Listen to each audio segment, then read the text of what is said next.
Boa noite, pessoal. Eu sou Raíssa Jacinto, psicóloga clínica. Estou aqui hoje para a gente bater um papo com o Valtinho. Ele trabalha com a abordagem da psicologia humanista, fenomenológica, existencial. Primeiro, então, eu quero parabenizar você e Ana Paula por esse evento, por essa iniciativa de levar a psicologia a pessoas que, às vezes, estão distantes dela e com a perspectiva delas poderem se beneficiar dos recursos que a psicologia criou, construiu, que são tão ricos. Então, parabéns para você, Ana Paula. Tomara que seja legal o nosso encontro. E agradeço a você, a ela, o convite para participar desse momento com vocês. Tá? Então, vamos lá, tuas ordens. Obrigada, Valtinho. Explica para a gente como que funciona a psicologia humanista fenomenológica existencial, quando que ela se deu aqui no Brasil, se ela veio de algum outro lugar, como que foi? Pois não. Então, é interessante primeiro nós considerarmos, sabermos que então, a psicoterapia é uma área da psicologia, está dentro do trabalho da psicologia clínica, né? Várias, psicologia organizacional, educacional, esportiva, hospitalar, jurídica. Então, a psicoterapia está inserida na área da psicologia clínica. E todo o trabalho na psicologia, ela se apoia, ela se assenta em uma determinada concepção de homem e de mundo. Ou seja, determinada filosofia. A psicologia vem da filosofia. Quando um conhecimento define o seu objeto, ele sai da filosofia e se torna uma ciência. Então, a psicologia, quando definiu o seu objeto, ela deixou de ser uma filosofia. Assim como outras ciências vieram da filosofia. A química foi um dia alquimia, a astronomia foi um dia astrologia. Então, a psicologia veio da filosofia também. A terápica, nós temos 4 grandes grupos de formas de se oferecer, de se praticar a psicoterapia.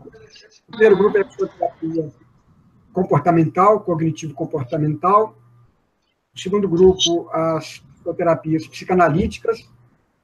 O terceiro grupo, as psicoterapias humanistas, fenomenológicas existenciais. E o quarto grupo, a psicoterapia sócio-histórica.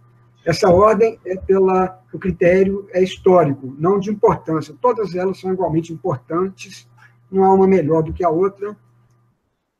Cada profissional pratica aquela com a qual se identifica melhor. Legal isso que você está falando.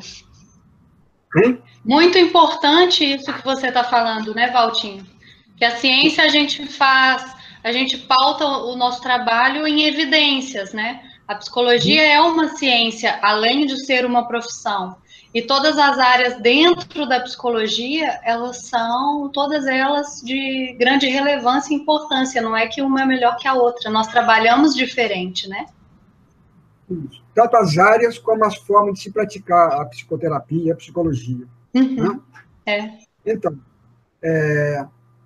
a psicoterapia humanista, fenomenológica existencial, ela se pauta, ela se assenta, ela se apoia numa concepção de homem humanista fenomenológico existencial, assim como a psicanálise tem outra concepção de ser humano, o behaviorismo tem outra, a sua história tem outra. A concepção sobre a qual nos apoiamos, o que eu posso comentar dela? Primeiro, também quero dizer que nós podemos ter uma psicoterapia humanista apenas, como poderemos ter uma psicoterapia existencial, como podemos ter e temos uma psicoterapia fenomenológica. Essa que eu vou comentar hoje, com o qual eu me identifico, e, em função disso, criei, inclusive, um curso de pós-graduação para a Universidade FUMEC, intitulado Psicoterapia Humanista Fenomenológica Existencial. É uma integração... Não necessariamente é uma abordagem só. É como se fosse 3 em 1? Isso, perfeito. 3 em 1. São 3 registros epistemológicos que têm diferenças e semelhanças. Então, eles têm aproximações e distanciamentos. É um desafio fazer essa integração, mas é de uma riqueza enorme, de uma beleza grandiosa também, essa integração, esse desafio para essa integração. Então, falando um pouquinho de cada um desses registros. O humanismo, então, enquanto filosofia, e depois vai aportar na psicologia, ele surge no século V antes de Cristo, há 2.500 anos atrás, com Sócrates, com os pré-socráticos, filósofos que antecederam a Sócrates e que vão influenciá-lo. O humanismo surge na Grécia nesse momento, século V antes de Cristo. O que significa isso? Por que surge o humanismo? Se surge algo chamado humanismo, é que antes não havia isso. No século V, mais ou menos, a razão grega, que era o mundo pensante da humanidade naquele momento, ele era voltado para a physis, para a natureza, uma reflexão sobre os deuses, os mitos. O homem não fazia parte desse repertório, não ocupava o foco das atenções. De repente, ele toma a cena, ele ocupa o palco. Então, a razão começa a refletir sobre o ser humano. Então, aí que vai surgir o humanismo, por privilegiar, por destacar o ser humano. Ele passou a merecer esse olhar privilegiado. O humanismo nesse momento. E essa reflexão sobre o ser humano percorre a história, a partir desse momento, e vai crescendo até que chega à Idade Média, quando ele sofre um refluxo, como muitas outras formas de pensar, porque na Idade Média, novamente, Deus é o foco, a igreja muito forte, e era a referência do pensamento, e quem fosse o contrário ia para as fogueiras da Inquisição. Então, é uma época rica de um lado, mas muito pesada de outro. E esse pensamento volta à tona, com muito vigor, na Renascença, no Renascimento, século XV, século XVI, que é uma retomada dos clássicos gregos. Então, é um momento que, novamente, o ser humano ocupa a pauta, o centro das atenções, ele é objeto da reflexão, novamente, de uma maneira muito rica. Então, no Renascimento, ele ganha esse impulso, e no século XVIII, o humanismo é muito revigorado também. E quando é que ele vai chegar na psicologia? Porque, por enquanto, ele é filosofia apenas. É uma concepção de homem e de mundo. Uma forma de se entender o ser. Ele vai chegar na psicologia na primeira metade do século XX. Então, por volta de 1920, 1930, vai surgir a psicologia, a psicoterapia humanista, nos Estados Unidos. E, ao mesmo tempo, na Europa, surge com muita força o existencialismo, o existencialismo e a fenomenologia. O existencialismo ganhou praticamente o seu nascimento com Kierkegaard, na primeira metade do século XIX, e chega com muita força, através de Sartre, principalmente, nos anos 20, 1930. Em 1940 e pouco, Sartre lança o livro Ser e o Nada, de ontologia fenomenológica. Acho que é esse o subtítulo. E a fenomenologia, que é uma criação de Franz Brentano, um alemão, no século XIX, século XVIII, século XIX, e Freud foi aluno do Brentano, Husserl, que é o chamado pai da fenomenologia, depois de Brentano, foi aluno do Brentano, Husserl, Edmund Husserl. Então, Heidegger, que depois é um aluno de Husserl, e que vai suceder na cátedra na Universidade da Alemanha.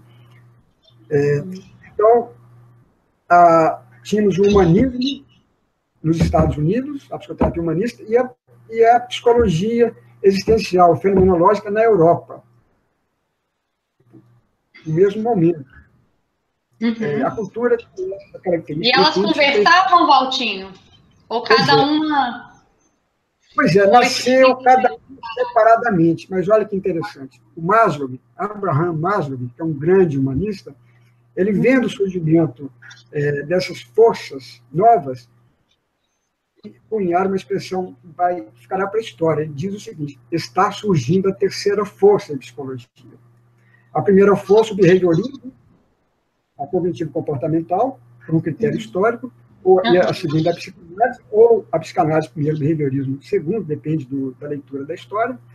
E a terceira força, então, isso que você está perguntando, começa a haver um encontro, um diálogo entre elas, a partir de ter revelado a identidade. Eram primas irmãs, porque muito diferentes do behaviorismo, muito diferentes da psicanálise.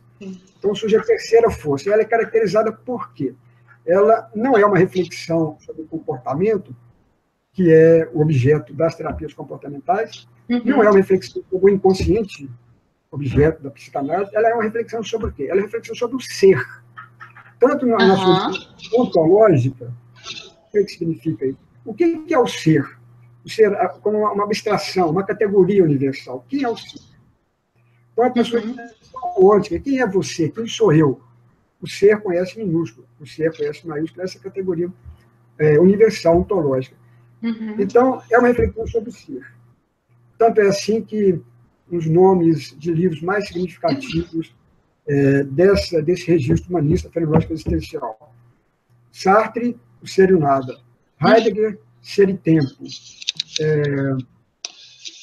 O Maslow, a Psicologia, Introdução à Psicologia do Ser. Rollo May, Descoberta do Ser. Gabriel Marcel, Mistério do Ser. Paul Tillich, A Coragem de Ser. Então, veja que interessante. A palavra ser está presente nos maiores títulos da filosofia humanista, fenomenológica existencial e da psicoterapia também.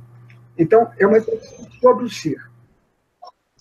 E, como eu disse, são registros diferentes, humanismo, existencialismo e fenomenologia, vão gerar psicoterapias diferentes, mas há uma possibilidade de imbricação, de integração muito interessante. Não conseguiremos, por exemplo, integrar humanismo com behaviorismo, behaviorismo com psicanálise, mas humanismo com fenomenologia é uma integração muito interessante. Em rápidas palavras, a história é essa. Então, no século XX, essas três filosofias, humanismo, existencialismo e fenomenologia, se tornam psicologia, se tornam psicoterapias. Veja bem, não haveria essa psicologia, essa psicoterapia, sem a filosofia. A psicologia é uma área de conhecimento humano, mas ela se apoia numa área muito maior, que é a filosofia. E, por sua vez, se apoia num continente muito maior ainda, que é a história. Pegarmos níveis aí do conhecimento. Legal. Então, Valtinho, uma das coisas que eu já queria ir dividindo com você, o Ronaldo de Andrade está participando aqui da nossa entrevista com a gente. Ele está... É um primo muito querido, é um irmão. Ele está aqui pedindo para você definir o que significa fenomenológico. Por favor, defina fenomenológico. Obrigada. Legal, Ronaldo. Fenomenológico, mas é a palavra, é um fenômeno.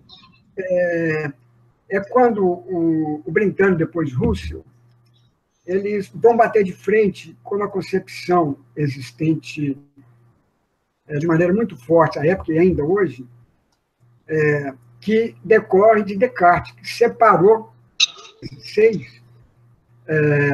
o homem do seu corpo, o homem do mundo. Penso, logo existo, né? Disse Descartes. Ele cria uma divisão homem-mundo que vai ser muito importante e muito questionado de um outro lado. Importante porque, a partir daí, vão se fundar as ciências naturais, a física, a química, a biologia, a psicologia behaviorista, mas a psicologia behaviorista e o positivismo, que é a filosofia que fundamenta o behaviorismo. Então, o positivismo significa assim que a ciência lida com um dado objetivo, positivo. O que existe, que é observável, mensurável, pode ser pesquisado, é um dado positivo. Ele é o que ele é. Para a ciência. Isso era uma verdade incontestável. O fato é o que é. Até que surge Russell, a partir de então, vai dizer, não, o fato não é o que ele é, o fato é aquilo que eu vejo. Ele decorre da minha percepção. Não há um fato em si, independentemente de um ser humano que perceba e dê sentido àquele fato. Então, vai surgir a palavra fenômeno. Não é um fenômeno, porque não há nada em si. é um fenômeno que precisa de uma consciência para se apropriar dele. Então, fenomenologia é esse privilegiamento do fenômeno por substituição a um fato positivo que existiria independentemente de uma consciência, de uma presença humana. Então, o que a fenomenologia vai dizer, querido Ronaldo, outros amigos que nos acompanham, é que não existe uma separação entre homem e mundo. O mundo é como que uma decorrência. O homem e o mundo se co-constituem. Então, a fenomenologia vai dizer que não existe uma consciência vazia, como que um pote vazio. Porque, veja bem, o que é a consciência? Consciência é a palavra mais importante da psicologia, da filosofia e da espiritualidade. De senso comum, o que é a consciência? A criança nasce e a cabecinha dela é vazia, é como que um pote vazio. E os objetos do mundo, conteúdos da consciência. A criancinha, então, a papinha, um cachorrinho, a mamãe, o papai, o vovô, o brinquedinho, são objetos externos, vão se tornando os conteúdos da consciência. Essa é uma concepção de senso comum de consciência. A fenomenologia vai ter a consciência, não é assim. Não são objetos que você traz para dentro de si sob a forma de conteúdo. A consciência é sempre... Não existe essa consciência vazia, esse pote vazio, a cabecinha vazia, pote vazio da criancinha. A consciência, ela é intencional, ela intenciona o mundo. Então, o Russell, a partir do Bretton, vai dizer, a consciência é sempre consciência de alguma coisa. Não existe a consciência vazia como pote vazio. Eu estou consciente aqui agora de estar falando com vocês, de estar ouvindo a minha voz, de estar vendo vocês. Eu posso estar consciente da lembrança, de uma dor, de um desejo, de um sentimento. Não existe a consciência sem um objeto para essa consciência. Então, cria essa relação, que a fenomenologia vai chamar de sujeito-objeto. Então, o fenômeno é sempre um fenômeno para uma consciência. Não existe um fenômeno independentemente de uma consciência. E não existe um sujeito sem objeto. Não existe a consciência sem consciência para um fenômeno. Eu vou te dar um exemplo. Vamos pensar o sentido da vida. Se nós estivermos num grupo de 50 pessoas e fizermos a pergunta, qual que é o sentido da vida? Talvez obtenhamos 50 respostas diferentes. Porque não existe um sentido, nem a vida é externa a você, sem que você seja o testemunho dessa vida. Não existe uma vida externa a você. Você é a vida, você é que doa sentido à vida. Você traz a sua leitura da vida. Então, não existe um sentido da vida independentemente de um ser humano para dar sentido à vida. Essas 50 pessoas, cada um terá o seu sentido particular. O que é que você... De onde você veio? Essas perguntas maiores. De onde eu vim? Quem eu sou? Para onde que eu vou? Qual que é o sentido da vida? Não existe uma resposta independentemente de você. A ciência, nenhuma outra área do conhecimento vai oferecer uma resposta se ela não fizer sentido para você. Sim. Então, tudo são fenômenos para uma consciência. Não há um corte, uma separação homem-mundo. Homem-mundo é o constituído. A fenomenologia, então, traz essa novidade, e ela vai bater de frente com essa natural, e a partir dessa concepção de que tudo é fenômeno. Nada é em si, tudo precisa da sua presença para que aquele objeto ganhe um sentido. Ele não existe independentemente do seu olhar. Essa é a tecnologia. Isso vai ter uma importância muito grande na psicoterapia. Espero ter me feito claro, se não estiver claro, com as ordens para tentar... Para mim ficou claro. Ronaldo, se você tiver alguma dúvida, quiser que ele explique mais alguma coisa, vai colocando aqui para a gente que eu vou dividindo com ele, tá bom? Outra coisa, outro comentário aqui, Jéssica Oliveira. Parabéns pela entrevista, a discussão está bastante rica.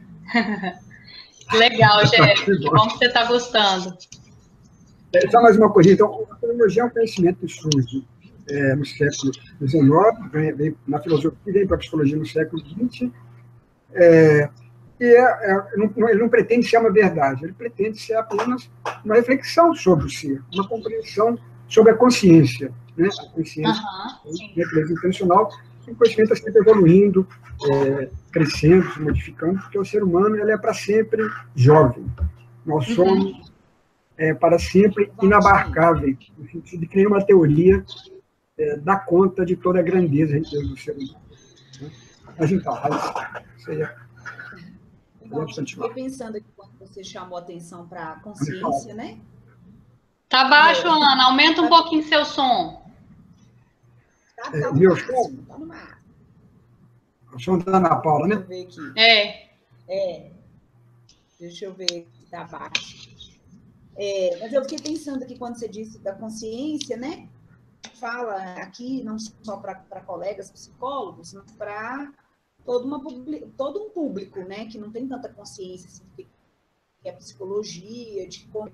Esse é um dos nossos desejos, né? Que as pessoas compreendam um pouco mais qual que é o papel do psicólogo e da psicologia, que é essa ciência maravilhosa. Isso. Então, assim, qual que é o principal papel do psicólogo que atua na sua área, né? Nessa área linda que é fazer com que a pessoa tome consciência de si mesma? Faça, assim, por favor, repita que eu não escutei, sua voz está muito baixinha. Qual que é o papel? Um pouquinho, deixa eu melhorar aqui. Qual é o papel do psicólogo humanista, fenomenológico, existencial? Qual que é o papel do psicólogo para a pessoa que está sendo atendida, que está fazendo o tratamento psicoterápico com um psicólogo que trabalha com a sua abordagem? Foi isso, Ana? Não foi? Isso. Melhorou o som? Melhorou o som? Então, eu vou falar rapidamente sobre algumas características do humanismo, do existencialismo e da fenomenologia. Que são também a base da prática psicoterápica que eu estou comentando. Então, o humanismo vai, como é que eu disse, que é uma concepção de homem de mundo, assim como qualquer filosofia. Então, o humanismo, algumas categorias importantes, fundantes do humanismo. Primeiro, o ser humano é um ser de imensas potencialidades. E ele precisa de se conhecer para que ele possa ser quem verdadeiramente ele é. O humano não tem apenas um manancial de potencialidades. Ele é constituído também de uma tendência inerente, quer dizer, nasce com ele, é constitutivo, ele não é adquirido, uma tendência inerente para atualizar, para concretizar, realizar esse potencial que a vida lhe doou. Então, são dois momentos importantes do humanismo. Essa riqueza de potencialidade. Essa tendência inerente a realizar seu potencial. No existencialismo, eu vou destacar algumas categorias, para entender, para responder depois a Ana Paula. No existencialismo, algumas questões muito importantes que ele nos traz. A liberdade. Ele é o ser que se faz a cada instante. Ele não é e aí até um certo conflito com o humanismo, porque no humanismo você traz as potencialidades e a existência é uma oportunidade, é um espaço para você atualizar, realizar, concretizar essas potencialidades. Então você já traz algo dentro de si, é como se tivesse uma essência que se atualizaria na sua existência. O conceito de verdade, ele vai dizer, contrariamente ao humanismo, que você não é nada. Daí o link do Sartre, ser em nada. O que você faz de si a cada instante. O ser humano é um ser chamado ser aí, jogado, lançado na vida, sem nenhuma ancoragem, nada que o defina. Você é quem se define no seu viver. Até o surgimento do existencialismo, a filosofia vivia o que se chama concepção essencialista. A filosofia, desde os gregos, procurava definir quem é o ser humano, o que é o ser humano. E a filosofia buscava as categorias que fossem estáveis no ser humano, aquilo que fosse comum a todo mundo, em toda a história. Esse seria o ser humano. Então, o que é o ser? Aquilo que não muda. Até que um grande filósofo dinamarquês, Søren Kierkegaard, 1830, 1840, mais ou menos, ele deu muito pouco, 42 anos, ele vai fazer uma inversão. Ele vai dizer, o ser humano não é um ser das essências que o define a priori. Ele é pura liberdade, ele é indefinível, ele é o que ele faz de si mesmo a cada instante. Inclusive, se ele tivesse alguma coisa que determinasse anteriormente, ele poderia modificar isso, porque ele é livre. Então, não há que se procurar questões estáveis, repetitivas do ser humano. Não há que se procurar o ser. Não há que se trabalhar as essências. Tem que se refletir sobre o existir, que é pura liberdade. Isso vai ganhar uma expressão linda com o Sartre, que é um eminente especialista. Morreu há pouco tempo, ele esteve no Brasil, ele teve um vigor muito grande na luta contra a guerra mundial e o opositor das guerras, um ativista social muito importante. Ele vai dizer o seguinte, dizendo assim, mais importante do que o que me fizeram é o que eu faço com o que me fizeram. Não ser determinado por coisa alguma. Eu sou o ser da liberdade. Porque eles podem ter me feito o que tiverem feito. A história pode ter me feito o que tiver feito. Mas eu não sou definido, limitado, porque eu posso fazer alguma coisa nova e diferente do que me foi feito. Mais importante do que me foi feito é o que eu faço com o que me foi feito. O que eu faço, exato. Então, eu não posso...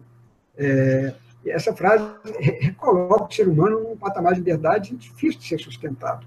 Eu não posso atribuir a nenhuma instância, que não a mim mesmo e a minha liberdade, por ser quem eu sou, ou por não ser o que eu poderia ser.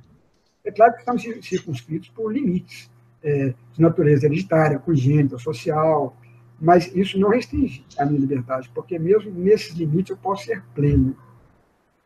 Exato. Então, outra categoria importante do existencialismo, além dessa liberdade, veja bem, a liberdade ela tem uma outra face, é uma moeda de duas faces. De um lado, uma face é a liberdade, do outro é a responsabilidade. Se eu sou livre para me fazer a cada instante, fazer de mim o que eu puder e o que eu quiser ser, eu não sou um ser determinado a priori pelo passado, o passado não me determina, eu posso fazer a partir dele o que eu puder fazer. Eu posso me construir, né, Valtinho? Eu posso me fazer, então, né? Eu sou, na concepção existencial, um eterno vir a ser. O ser humano é um ser pronto para ser para sempre inacabado. Então, veja bem, eu sou livre para ser quem eu posso ser, eu sou responsável pelo ser que eu sou. Então, a outra face da moeda da liberdade é a responsabilidade. E isso é profundamente angustiante. Porque enquanto eu posso atribuir quem eu sou assim porque Deus quis. A sociedade me fez assim, porque os meus pais me fizeram assim. Eu sou assim porque... isso é inconsciente. Isso chama da fé, na linguagem sartriana. Na fé não é algo da ordem da moral, não. É da ordem, significa, uma fé é todo um gesto humano através do qual eu nego a minha liberdade. Eu me escondo de mim mesmo. Eu atribuo ao outro a responsabilidade por eu ser quem eu sou, ao invés de assumi-la. Esse é um ato de má fé. O que vai resultar daí? A liberdade e a responsabilidade vai resultar uma angústia enorme. Porque a cada instante o ser humano se defronta com bifurcações, com estradas diferentes, opostas. E a cada instante ele tem que fazer escolhas. Por que você vai para cá e não vai para lá? Por que você casa ou não casa? Por que você sai para ali ou vai para o outro lado? Sim. Escolhas. E é muito difícil você estar o tempo todo consciente. Não é a vida que está escolhendo para você.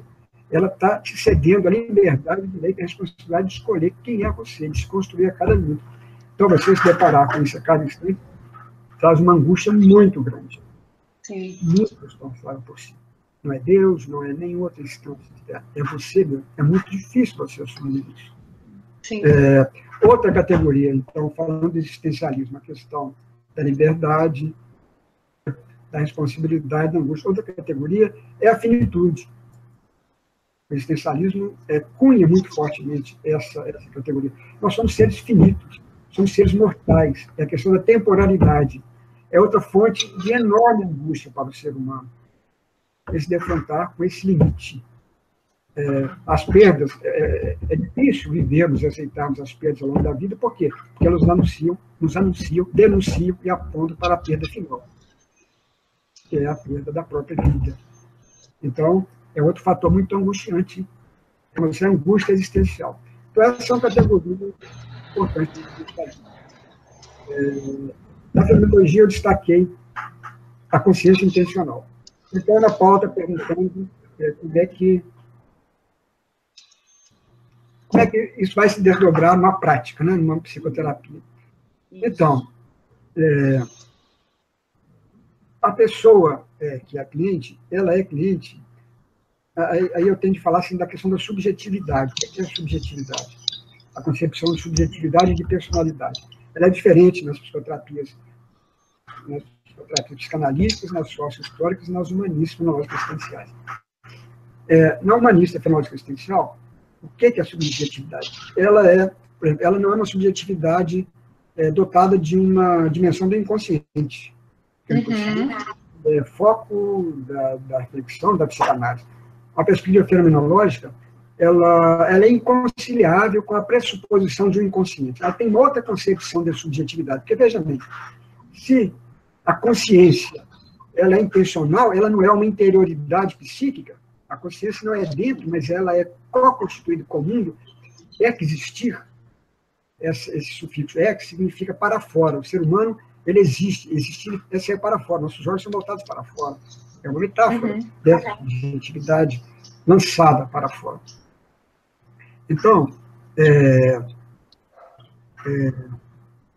a subjetividade humanista fenológica existencial não se pressupõe uma dimensão do inconsciente e nem se reduz a comportamentos. São duas dimensões que compõem a nossa subjetividade. A primeira chama-se experienciação. É tudo aquilo que você sente em um determinado instante. A vida te impacta o tempo todo. De repente, você está diante de uma cena que te traz uma tristeza, que te traz uma alegria, que te traz uma raiva, que te traz um medo, que te traz uma angústia. Sim. Nas nossas relações com as pessoas, com o mundo, no trabalho, nas relações amorosas, de amizade, o tempo inteirinho você é impactada pela vida. Experienciação é esse impacto que você recebe da vida. Essa situação é me sentir triste, me sentir alegre, me sentir angustiado, esperançoso, enfim, como que a vida me impacta nesse momento. Então, isso é a experienciação. É tudo aquilo que está em curso no ser num dado instante. A segunda chama-se simbolização. Eu preciso dar-me conta, a nível consciente, a nível da palavra, a nível simbólico, do que eu estou experienciando, dessa tristeza, desse desejo, dessa emoção, dessa alegria, dessa angústia. Isso é estar de posse de mim mesmo, é me apropriar de mim a cada instante. Quem eu sou? Quem eu sou? Porque eu sou o que eu sou a cada instante. Né? Nessa perspectiva existencial, que é uma outra categoria fundamental que eu não disse, é que você só é aqui agora. E fortissimamente essa concepção de que você só vive o presente. Você não é o que você viveu há um instante atrás. Isso se tornou essência, porque não pode mudar mais. E você não é o que você vai viver daqui a um instante, porque esse momento não chegou. Então vamos entender isso, né? É aquela metáfora do rio, né, Valtinho? O rio nunca é o mesmo quando a gente volta para vê-lo, né? Então, isso vem lá da Grécia, né, antiga. O homem não se banha duas vezes no mesmo rio. Obrigado, Raíssa, por lembrasse disso. O homem não se banha duas vezes no mesmo rio. Por quê? Porque no segundo pulo as águas são outras e ele já é outro também. Então, esse fluxo, essa experienciação, essa primeira dimensão, é um fluxo. Muda. Então, essa relação sujeito-objeto, a consciência a cada instante você está consciente de uma coisa, de um carro que passa, de uma lembrança, de uma visão, de um sentimento, qualquer coisa. Cada instante muda aquilo de que você está consciente. Então, você é um fluxo experiencial. E você precisa se apropriar a nível simbólico do que você está experienciando. Então, quem sou eu a cada instante? Quem sou eu nesse momento existencial, que é o único momento que eu estou vivo aqui agora? Quem sou eu aqui agora? Isso está definido pelo passado. E não vai ser definido pelos meus projetos. É definido pelo que eu experiencio, sinto nesse exato instante. nesse exato instante, eu sou um ser da esperança, eu sou um ser triste, eu sou um ser angustiado, sou um ser ansioso, sou um ser em paz. Então, Sim. experienciação e simbolização. Isso equivale mais ou menos ao que a psicanálise chama de inconsciente e consciente, mas é muito diferente, usando apenas essas palavras como uma referência, porque, como eu disse, a fenomenologia ela é inconciliável com a pressuposição do inconsciente.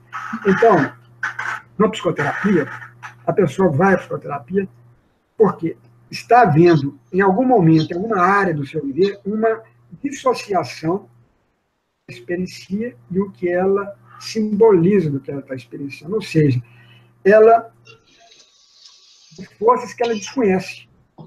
Ela tem experienciações, angústias, ansiedades, tristezas, medos, que ela não permite que cheguem ao nível simbólico.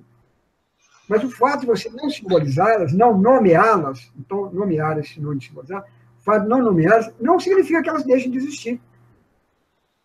A pessoa pode estar profundamente magoada com alguém, mas, ou então, digamos, a pessoa, e ela não consegue se dar conta dessa mágoa. Não quer dizer que a mágoa deixe. Uma pessoa está experienciando uma raiva muito grande de uma dada situação, mas, digamos, a história, a educação dessa pessoa fez com que ela não pudesse aceitar-se enquanto um ser capaz de sentir raiva. Então, quando ela experiencia a raiva, ela não simboliza essa raiva. Isso não faz com que a raiva deixe de existir, ela apenas esconde de si mesma a raiva, joga para debaixo do tapete. Essa raiva vai continuar movimentando, mobilizando-a. E se ela não simboliza, essa raiva vai se manifestar de outra forma, na forma sintomatiza, né? Vai, exatamente, perfeito. Uma somatização, uma dor de estômago, uma dor de cabeça. A pessoa, todos nós temos áreas da nossa experienciação que são áreas livres, sinal é verde para que eu me aproprie a nível simbólico delas. Mas todos nós temos áreas assim, que o sinal está amarelo ou vermelho. Ou seja, não é tudo que você sente que você quer saber que você sente. Não. Tem umas coisinhas que quer jogar para debaixo do tapete. Você acha feio, você acha indigno, né? Você acha vergonhoso. Então você esconde de si mesmo. Aqui, não é que você esconde uma dimensão do inconsciente, não é isso. Isso fica incompleto. É uma experiência que não foi simbolizada. Mas veja bem, você está vivendo uma situação, nas suas relações amorosas, nas suas relações de trabalho, que sempre está te trazendo uma tristeza, um incômodo, ou um medo. Mas você não é capaz de aceitar a sua fragilidade, seus temores, a sua tristeza. Então você não simboliza. Essa tristeza, esse medo, continua lá escondidinho. Mas ele está te cutucando. Ele fala, poxa, eu vou falar uma frase para me ajudar a entender isso. Uma frase de um grande amigo. Ele fala assim, nosso corpo está consciente de tudo o tempo todo.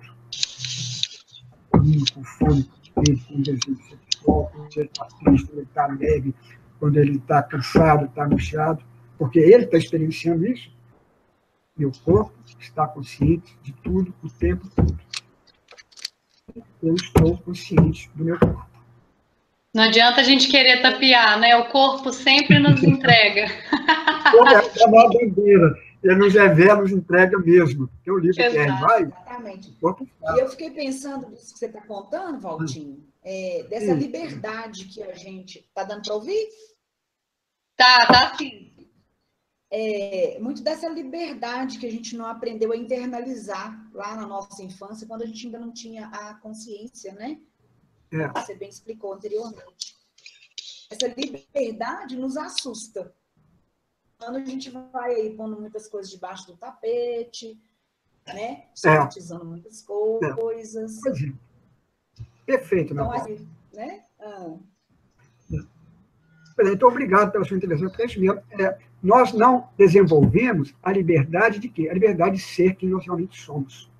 Exatamente. Não desenvolvemos a liberdade de nos permitir ser quem somos. Achamos feia a nossa fragilidade, a nossa insegurança, o nosso medo.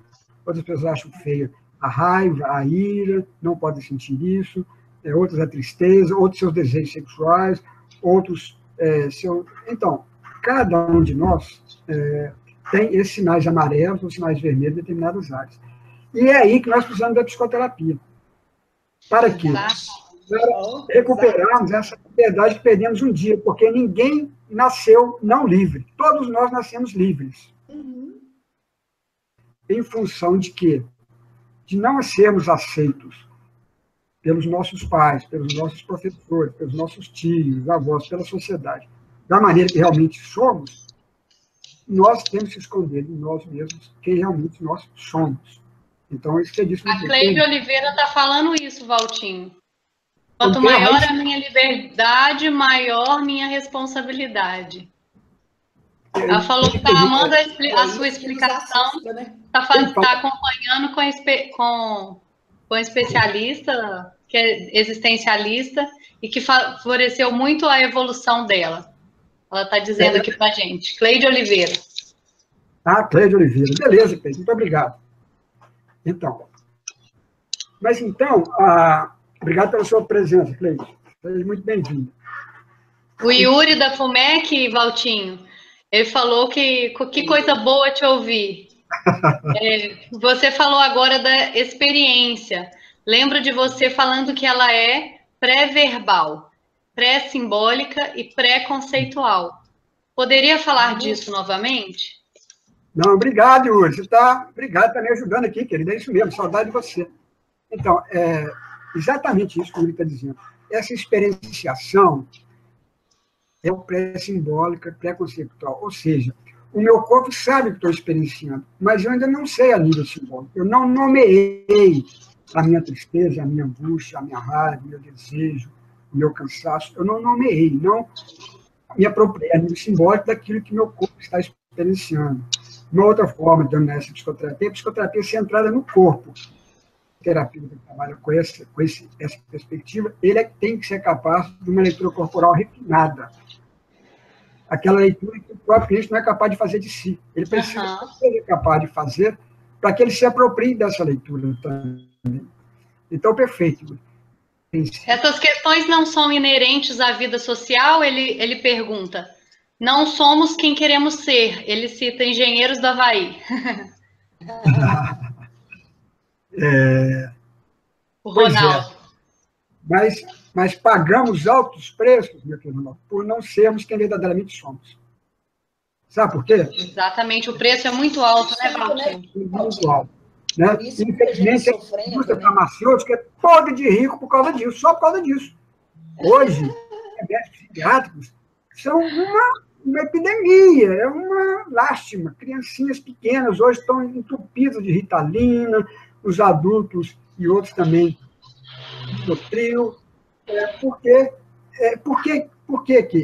acontece isso? Porque a pessoa não está se apropriando na devida e necessária medida do que ela experiencia, porque a experiência, como lembrou, é pré-simbólica.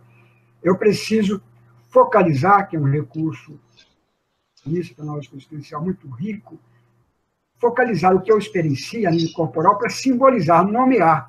E isso é a liberdade. Então, como a Ana Paula lembrou bem, a nossa educação nos faz nos afastar do que nós realmente somos. Não temos liberdade de ser quem somos. A psicoterapia tem a missão da liberdade, de resgatar essa liberdade. Veja bem. Perfeito. O poder que nós temos de escolher ser quem nós somos, né, Valtinho? Acho que essa é a grande beleza da psicologia, né? Pois é, e veja bem, olha só, a vida, ela destinou, ela dedicou bilhões de existências para criar você. Olha que maravilha isso. Repetível. Nunca houve em você antes e nunca haverá. Só você é você. Nada então, a vida, antes, tudo durante, nada depois. Pois é, se encarregou de criar você, é único e irrepetível. E você vai se jogar fora quem você é? Você vai deixar de ser quem você é? Isso é uma ofensa terrível. Vai se boa. Você nunca mais terá essa chance. E a vida vai ficar muito triste, muito pesarosa para você. Você não pode deixar de ser quem você é. Agora, para você ser quem você é, primeiro você precisa saber quem você é. Então, quem sou eu? Então, a psicoterapia, meus queridos, é um espaço de encontrar com você e descobrir a maravilha de ser quem você é, que você muitas vezes está desperdiçando, você está em sofrimentos, às vezes atrozes, porque você está se fazendo pequeno, você está se reprimindo, se contendo, fazendo pouco de você. E você não pode fazer pouco de você. A vida que você é grande demais da conta. Você não pode perder essa oportunidade. A psicoterapia é uma porta aberta, uma possibilidade para esse encontro com essa outra grande pessoa que é você. Você se apropriar de quem você verdadeiramente é. Você dizer sim à vida. O Cláudio Ferreira está falando aqui, caraca, não imaginava que seria tão bom. Obrigada, Cláudio. Ele fala, parabéns pela iniciativa e agradecemos ao Valtinho pela disponibilidade em dividir conosco tudo isso. Aproveitando, Valtinho. Sim, aproveitando, eu queria que você falasse um pouco mais da empatia. Porque quando a gente vai falar de humanismo, as pessoas já associam, né? A empatia ao humanismo. E o que isso significa? Como que é? Ser empático é ser simpático? Que não, mas as pessoas, no senso comum, obrigado pela pergunta. Que muitas vezes seja isso. Obrigado, Ana Paula. Empatia é um recurso fundamental da psicoterapia humanista fenomenológica existencial. Ela é criada na psicologia humanista, na psicoterapia humanista do Carl Rogers, brilhante, maravilhoso humanista, cuja obra tem sequência e atualização com Eugene Gendlin. Então, a compreensão empática, ser empático é diferente de ser simpático e ser antipático. Então, simpatia o sim. Simpatia é eu sentir favoravelmente, positivamente em relação a alguém, eu gostar de alguém, sou simpático. Antipatia é contra. Eu não gosto, não me sinto bem com aquela pessoa, não aprecio. Empatia, o que é? Empatia não é um sentir. Se fosse, seria o quê? É sentir com, é sentir junto com você. Empatia é uma capacidade que todo ser humano tem, que a vida maravilhosamente doou, e que se apoia na dimensão chamada compaixão. É eu ser capaz de compreender a sua dor, o seu desalento, o seu desespero, o seu temor, a sua fragilidade, assim como a sua alegria, o seu desejo, sua paz, tal qual essa experiência é para você. Então, na compreensão empática, eu preciso abrir mão do meu olhar para ver o mundo através dos seus olhos. Eu compreender a compreensão que você tem de si. E não macular, pelo amor de Deus, não macular o olhar que você tem em relação a você. Significa eu ir lá onde você está, no fundo do poço, naquele desespero, naquela tristeza, naquela euforia, naquela alegria, e ver o mundo como você o está vendo pelos seus olhos. É um esvaziar-me de mim. É uma certa meditação, porque eu não sou, você é quem é. Então, a compreensão empática é o seguinte, é um movimento que eu faço de sair de onde eu estou e entrar dentro do seu mundo para ver como você o vê. E isso me permite dizer para você o que eu estou vendo, a respeito do que você está vendo. De tal forma que você possa, então, quem sabe, se apropriar de ações que você até agora não se apropriou a nível simbólico. Por a psicoterapia é uma relação de grande intimidade, né, de grande entrega. Então, já que você falou da empatia, eu vou dizer duas outras dimensões fundamentais aí dessa psicoterapia, que nos traz o Rogers. É a compreensão empática, de comentar, a aceitação incondicional, que significa assim, olha, comigo você pode ser quem você é. Está difícil você ser quem você é, você está fugindo de você. Mas na medida que aqui você se sente compreendido por mim, você vai perceber que eu vejo o mundo como você o vê, você vai perceber que não há da minha parte qualquer julgamento, qualquer crítica, qualquer censura. Então, aos pouquinhos, você vai poder se sentir livre para ser quem você é. Então, tudo aquilo que estava contido em você, as experienciações não simbolizadas, porque você não se aceitava a si mesmo, aquilo que você não aceita em você, seu medo, sua fragilidade, seu desejo, sua raiva, como eu disse, se tornam forças que vão te movimentar, porque elas não desaparecem. Então, a psicoterapia é um espaço para você se apropriar a nível simbólico dessas forças que te envolvem e que não foram simbolizadas. A compreensão empática trabalha junto com a aceitação incondicional. Então, aqui você vai poder sentir que você pode ser. E a partir dessa experiência de poder ser quem você é, vejam bem, é muito difícil nós nos mesmo diante do outro. Uma vez eu estava em grupo, uma pessoa falou e falou, hoje eu vou fazer um striptease. Às vezes até de nós mesmos, né? É uma pessoa muito bonita, eu vou fazer um striptease. Inteiramente para vocês. E disse, e se expôs assim, a sua subjetividade, todas as suas dores, suas alegrias, seus temores, suas expectativas. Essa aventura de se revelar para o terapeuta, na verdade, ela está se revelando para si mesma. Mas ela precisa se revelar para uma testemunha que não vai expediá-la alguma. Então, se eu posso ser quem eu sou, esse ser lindo diante de você, e você me aceita como eu sou, senti-me, na expressão do Martin Buber, que é um filósofo que fundamenta o humanismo, ele vai dizer o seguinte: quando eu sou quem eu sou, não me censura, não me avalia, eu me sinto confirmado no direito de ser quem eu sou. Quer dizer, eu ser quem eu sou é bom. Não é ruim como eu achava que era antes. Eu aprendi que era ruim, que era errado ser quem eu sou. Eu tinha que esconder-me de mim mesmo. Eu vivia de acordo com a expectativa do outro. Eu fugia de mim. E agora eu estou aqui diante de você, eu posso ser quem eu sou, e você me aceita como eu sou. Não me critica, não me exige ser diferente, não me avalia. Então, quem sabe, olha só o que vai acontecer nesse momento. Quem sabe, se ele me aceita como eu sou, quem sabe não era o outro que não me aceitava quem eu sou. Quem sabe eu que aprendi a não me aceitar quem eu sou. Então, quem sabe eu posso ser quem eu sou, a partir de viver a experiência de ser aceito por você tal qual eu sou. Quem eu sou, ela não está falando que eu sou feio, que eu sou ridículo, que eu sou isso, que eu sou aquilo, como eu já escutei antes. Quer dizer, eu me apropriei desse julgamento do outro em relação a mim, lá na minha história, como disse a Ana Paula na infância, e passei o resto da vida me olhando com os olhos com os quais aquelas pessoas, talvez meu pai, minha mãe, as pessoas significativas na vida, me viam. Esse olhar é meu hoje, não é mais deles. Então, a psicoterapia é uma oportunidade para eu ter outro olhar a meu respeito, a partir desse oferecimento do terapeuta, da aceitação incondicional, que significa consideração positiva e incondicional. Assim, eu posso ser quem eu sou, eu tenho direito de ser quem eu sou, eu mereço toda a consideração, independentemente de quem eu sou. E uma outra categoria fundamental, aí, eu falei da compreensão empática, aceitação incondicional, e a terceira categoria, chama-se congruência. O que é isso? O terapeuta precisa ser verdadeiro na relação comigo.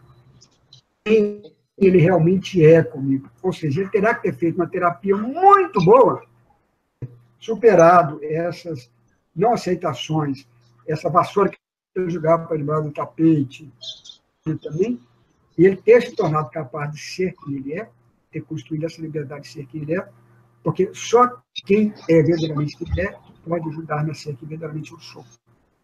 Então, essa dimensão da congruência. Congruência vai significar mais ou menos assim, que o que eu experiencio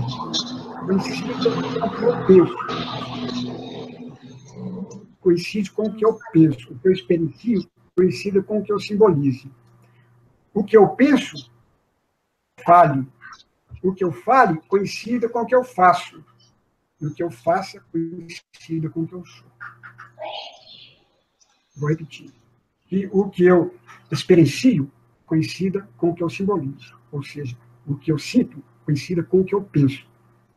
O que eu penso coincida com o que eu falo. Que eu não me negue na minha relação com o outro. Ou seja, quem eu sou não só comigo, o outro também. Coincida com o que eu faça. E o que eu faço coincida com o que eu sou. Então, eu sou um ser congruente. Eu sou um ser livre para ser quem eu sou. O terapeuta precisa ser, ele precisa ter conquistado isso, por isso ele precisa ter feito uma terapia muito boa. Então, só nessa relação autêntica, vai poder também aprender que ele pode ser quem ele é. A partir desses três recursos, compreensão empática, aceitação incondicional e a congruência.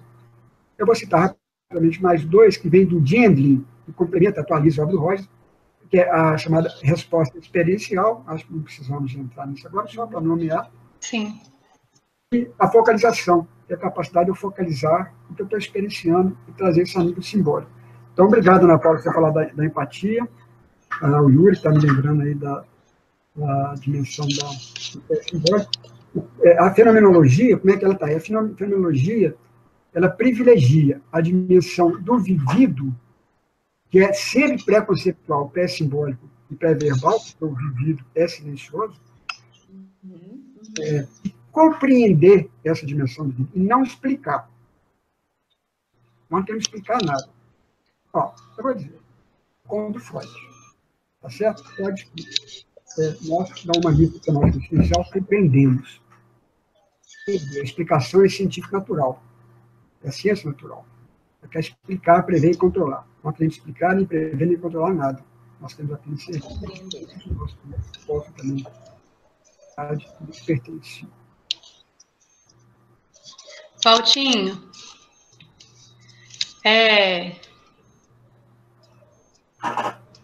Sim, pode dizer, Raíssa. Posso falar? Tem uma pergunta, duas perguntas ainda. Eu sei que o nosso tempo já acabou. Eu queria ver com você se você acha que dá para responder. O Ronaldo perguntou... Raíssa, meu tempo com vocês, ele vai se esgotar mais ou menos que meia-noite, 1h da manhã, porque der sono. Não tem grupo aqui, o pessoal sabe que grupo não tem hora de acabar, não. Não, eu sei que você tem um compromisso importante agora. Mas deixa eu falar, ó, Ronaldo de Andrade perguntou: o homem vê o mundo a partir das preconcepções. Como adquirir uma visão realista e objetiva da melhor forma de interagir nesse mundo diante de tantas adversidades de pensamento? Eu queria. Aí ele perguntou aqui embaixo outra coisa. A Jéssica falou: que ser humano, aprendendo muito. O Ronaldo perguntou aqui: palavras iluminadas de todos vocês, um presente para nós. Parabéns, Raíssa e Ana Paula. Obrigado, professor Walter. Agradecemos a presença e participação, viu, Ronaldo? Seja sempre muito bem-vindo. Ana Paula. Mas você já descobriu o caminho aí para lidar com as pessoas de preconcepções. Então está ótimo, você já tem consciência, você já simbolizou que são preconcepções, não? Não, antes da verdade aí. Você já se apropriou disso, você já sabe. Os preconceitos, o problema é quando eu tenho um preconceito, ou preconcepções, eu não trago isso a nível simbólico, eu não me conscientizo. Então, essa preconcepção, esse preconceito vai me dirigir, vai me guiar. A liberdade está no simbólico. Tá? O que está te movendo, que energia, que força está te movendo a fazer uma coisa ou não fazer outra. Se você não se apropria disso, você se torna refém de uma força que você desconhece. É um preconceito, é um sentimento, é uma emoção, é um desejo que você não se apropriou do simbólico, não o nomeou, não o reconheceu, ele vai te determinar, vai aprontar com você. Né? Isso se chama uma atuação em psicologia. É uma ação que não passou pela reflexão simbólica. Você não agiu, você foi agido. Entendeu? Uma força é que te levou a agir daquela forma. Você não se apropriou daquilo que você está experienciando. Né? Então, o preconceito tem esse poder, é claro. Está falando que todos somos preconcepções. Então, você já está com o caminho na sua mão. Há que separar o que é uma preconcepção e o que talvez esteja distante da verdade. Acho que quer dizer isso, uma preconcepção pode estar distante da verdade. Se você já sabe isso, você não vai ser movido por esse preconceito, essa preconcepção. Não sei se é bem isso que você está querendo dizer, mas eu acho que você está com a frase que na mão. Né? Então, se eu tenho um preconceito, eu já me apropriei disso, ele não vai me agir, me mover mais. E para permitir que ele agir de acordo com ele ou não. Quando eu não me apropriei a nível simbólico, move. Quando eu simbolizo, por isso a simbólica é o reino da liberdade. Agora eu posso escolher. Então, o reino da liberdade, né? Eu posso me permitir agir de acordo com esse preconceito ou não. Ou seja, aí eu sou a liberdade. Eu escolho. Mas, então, vamos lá. A Angélica Martins falou, muito bom, parabéns, meninas, parabéns, professor. A Souza Rodrigues disse, boa noite, Raíssa, será que dá para falar sobre o recalque e sua influência na vida da pessoa? Olha,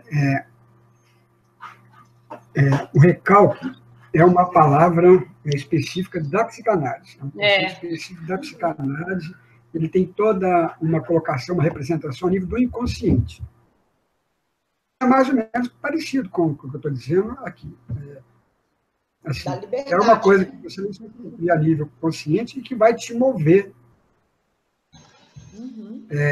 Não vamos dizer que é outra seara, mas um recalque precisa de acontecer. É um tipo de recalque que precisa de acontecer, porque vai fundar a sua subjetividade, a sua relação com o outro. Mas, aqui, então, veja bem, o que eu posso comentar a esse respeito? Parece que está dizendo um recalque como alguma coisa, como assim, um trauma, alguma coisa que aconteceu na minha infância, né? Sim, não influenciou na vida da pessoa. Isso. Então, veja bem, isso que você está chamando de recalque, ou um trauma, que tiver sido, ele se manifesta quando? Ele só se manifesta aqui e agora, porque você só existe aqui e agora. É uma dimensão fundante desse existencialismo. Como é que ele se manifesta?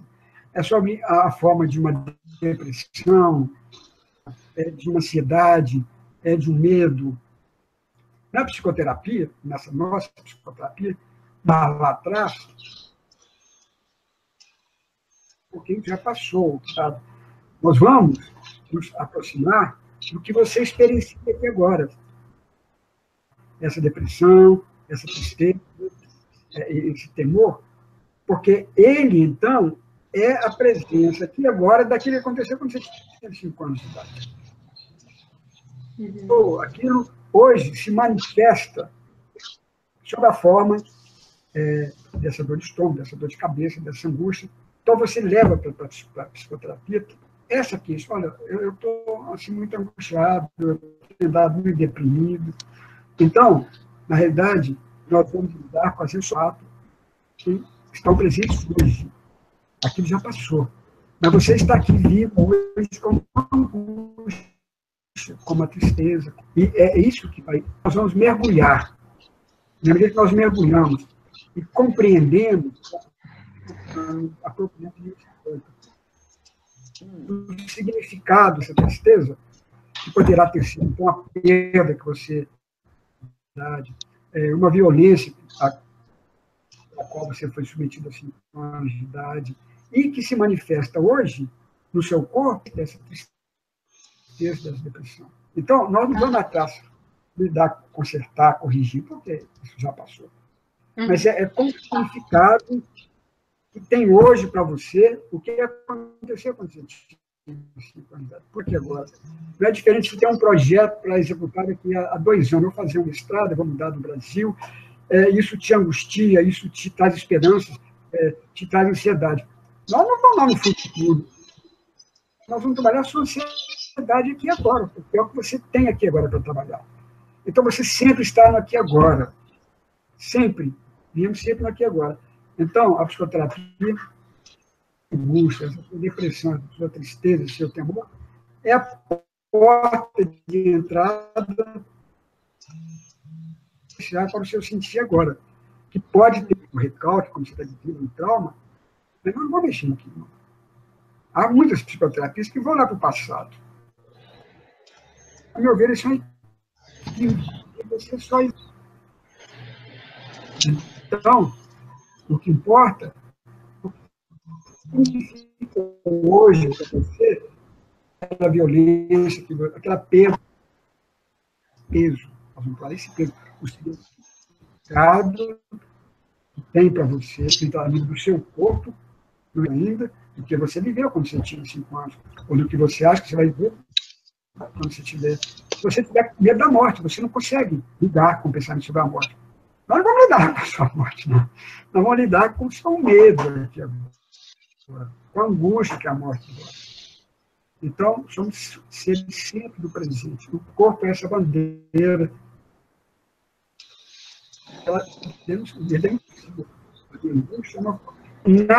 Nada é inimigo nosso. Não temos nada a temer. Uma dor, uma angústia, um medo, uma raiva, um desejo, sinalidade para você se conhecer melhor. Com pedidos fazendo para que você olhe para dentro de si e se reconheça, se aproprie dessas experiências a nível simbólico, você se liberta, então. Né? Então, nossos medos, nossos horrores, nossos traumas, recalques, para usar a palavra que foi trazida agora, são ofertas que a existência faz para que nós nos conheçamos melhor.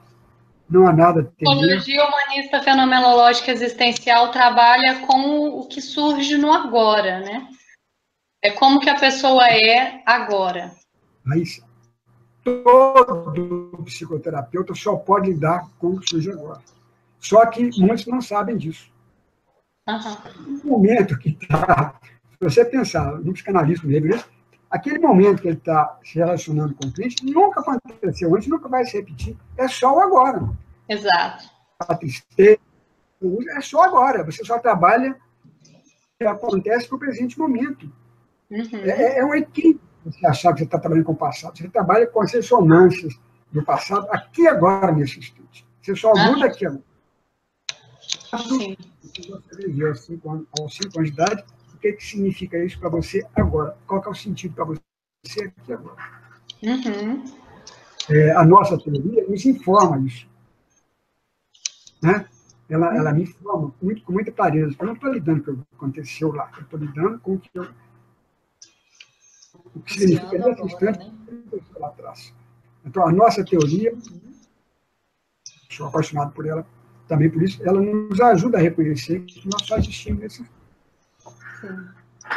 Não trabalhamos o passado, trabalhamos o sentido que eu atribuo ao meu passado aqui e agora, ou o sentido que eu atribuo ao meu futuro aqui e agora. Somos sempre seres no instante presente.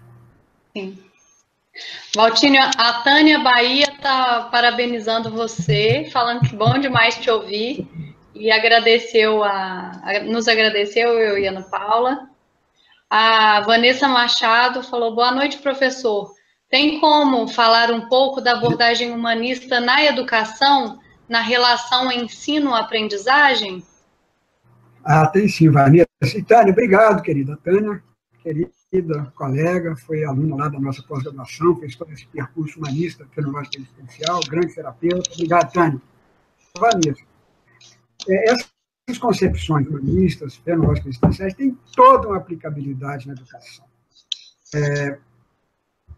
Já falamos de algo que está muito próximo, não como irmos muito longe, o Rogers, que foi o criador humanista, da abordagem centrada na pessoa, ele tem todo um trabalho com a educação. Ele tem um livro chamado Aprender. E há um trabalho, outro que aproxima muito de Paulo Freire, é o que se chama a pedagogia não diretiva, onde que o estudante não é uma caixa que vai ser depositária,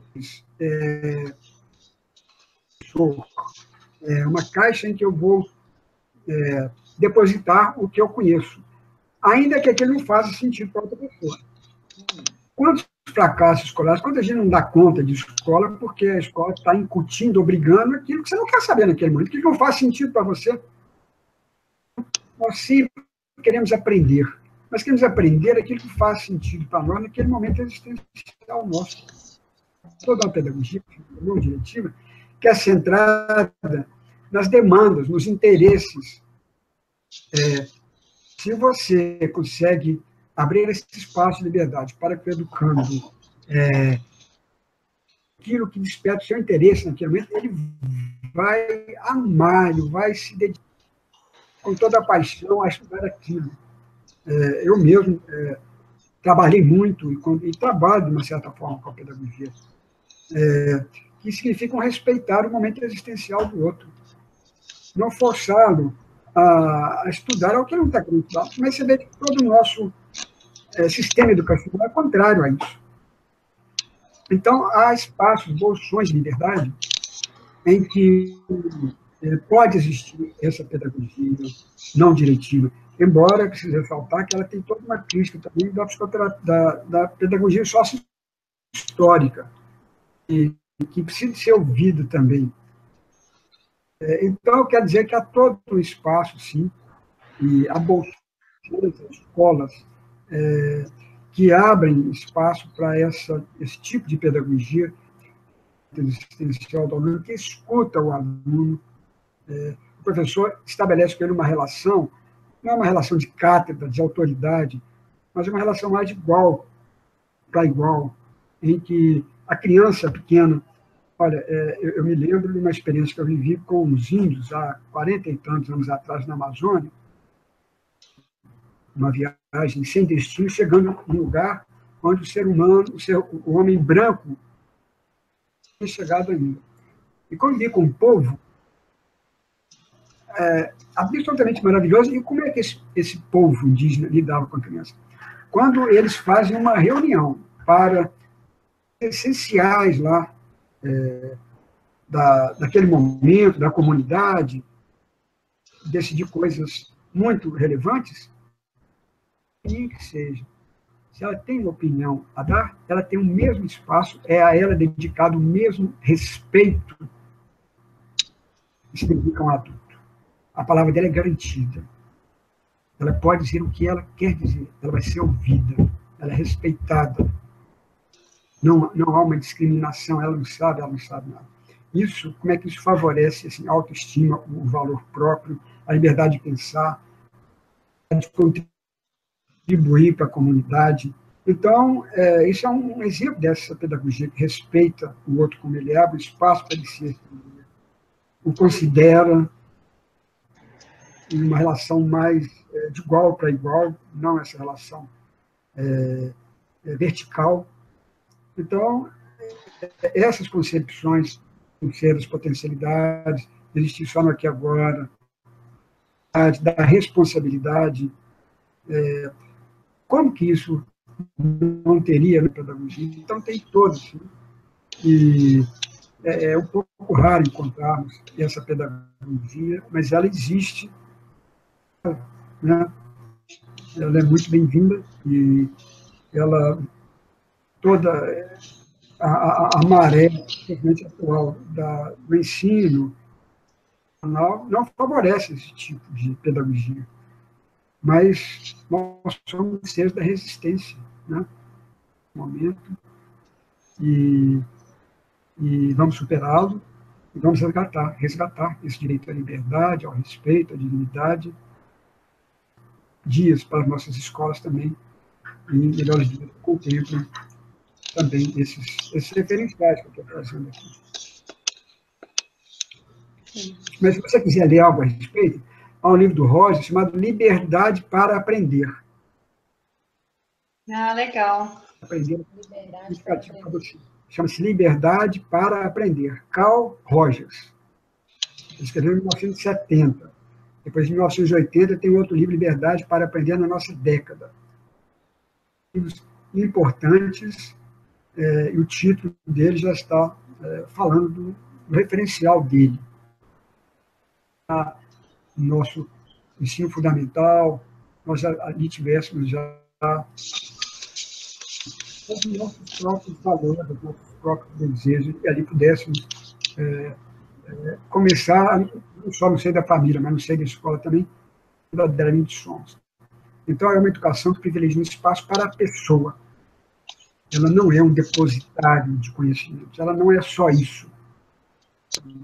E essa pessoa precisa de ser contemplada, recebida, valorizada, considerada dentro da sala de aula também.